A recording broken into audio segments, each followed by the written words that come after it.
কথা বলি, আপনারা সবাই আমাদের ভাই। জুলাইয়ের সাথে যদি গাদ্দারি করেন, আমার বাপেও আমার বাপ না, ঠিক। আমার মা আমার মা না, আমার সন্তান আমার সন্তান না, ঠিক।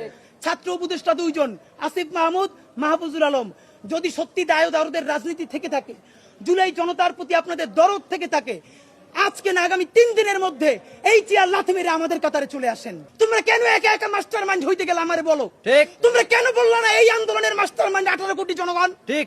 স্বরাষ্ট্র উপদেষ্টা 3 দিনের মধ্যে বলবেন কে তাকে ছেড়েছে। যদি আপনার কোনো দায় না থাকে আপনি ক্লিয়ার করবেন। জুলাইকে আমরা কোনো গাদ্দারের হাতে ছেড়ে দিব না। ঠিক।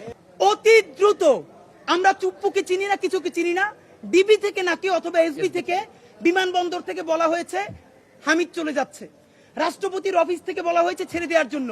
3 দিন সময় দিচ্ছি। 3 দিন মানে 3 দিন। আগামী 3 দিনের মধ্যে সরকারকে বলতে হবে রাষ্ট্রপতির অফিস থেকে হামিদকে ছেড়ে দেওয়ার জন্য কে ফোন দিয়েছে, হু ওয়াজ দ্য ম্যান বলতে হবে, নাম ধরে বলতে হবে। যদি বলতে না পারেন, এই দায় প্রধানত স্বরাষ্ট্র উপদেষ্টার। বলবেন রাষ্ট্রের মধ্যে অনেক মেকানিজম আছে, আর্মি ফাংশন করে, যে যে মনে চায় ফাংশন করুক।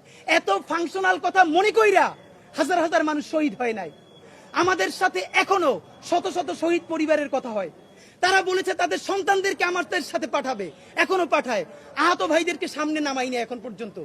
সর্বশেষ ভদ্রতার সাথে হাতে পায়ে ধরে বলতেছি, এরপরে ভদ্রতাও থাকবে না, সভ্যতাও থাকবে না। বাথরুম পরিষ্কার করার ঝাড়ু, স্যান্ডেল নিয়ে কিন্তু রাস্তায় নামবো।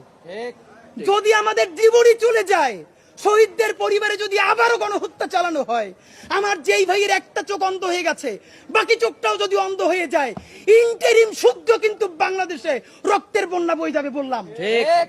আমাদেরকে বলা হয় আমরা ভায়োলেন্ট কথা কেন বলি, কাজ করে ভায়োলেন্ট। গণহত্যাকারীরা পালাইতে দেয়, হাজার হাজার কোটি টাকা খায়, বদমাইশি করে, টেন্ডারবাজি করে, গণহত্যা প্রত্যেকটা খুনিকে সীমান্ত পার করে দেয়। আমাদেরকে বলে কি এত উশৃঙ্খল কথা বলে কেন? মানে এদেরকে দরকারই হলো কথার আগে জুতো মারা। এইটা মারতে পারিনি, এইটা আমাদের ব্যর্থতা।